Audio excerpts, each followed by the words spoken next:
আসসালামু আলাইকুম ওয়া রাহমাতুল্লাহি ওয়া বারাকাতুহু।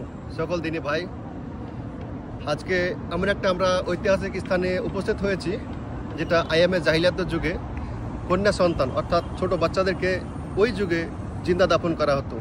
সেই জায়গাটা আমরা আজকে তুলে ধরবো এই ভিডিওর মাধ্যমে ইনশাল্লাহ। তো সেই জায়গাটা দেখানোর জন্য অনুরোধ করছি আমার ক্যামেরাম্যানকে।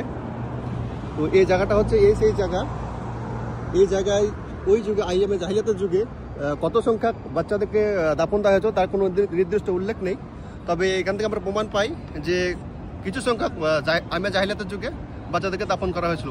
তার মধ্যে সবচেয়ে যে ইম্পর্টেন্ট যে বাচ্চা ছিলেন তার নাম ছিল সুমাইয়া রাদিয়াল্লাহু তানহু।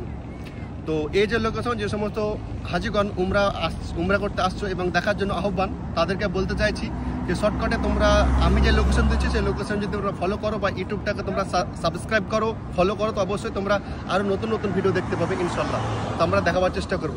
তো লোকেশন হচ্ছে এটাই যে তসিয়া মালিক আবদুল্লাহ অর্থাৎ নতুন হারাম বলে যেটা পরিচিত, গেট নম্বর 114 এর সামনে, এবং তার অপোজিট সাইডে আছে আঞ্জুম হোটেলের সামনে, এবং তার বিপরীত সাইডে আছে একটা নতুন হারাম বানিয়েছে, হোটেল বানিয়েছে। তোমরা দেখতে পাচ্ছ সেই হোটেলের নাম হচ্ছে হিলটন সুইটস, এবং তার অপোজিট সাইডে আছে দারুল তৌহিদ হোটেল। এই চার যে লোকেশন দিলাম, সেই লোকেশনের মিডিল স্থানে যেটা পড়ছে, যে স্থানটি বা ব্রিজের নিচে, সেটাই হচ্ছে সেই কবরস্থান বা আইএমএ জাহিলিয়াতের যুগে যে বাচ্চাদেরকে দাফন করা হতো।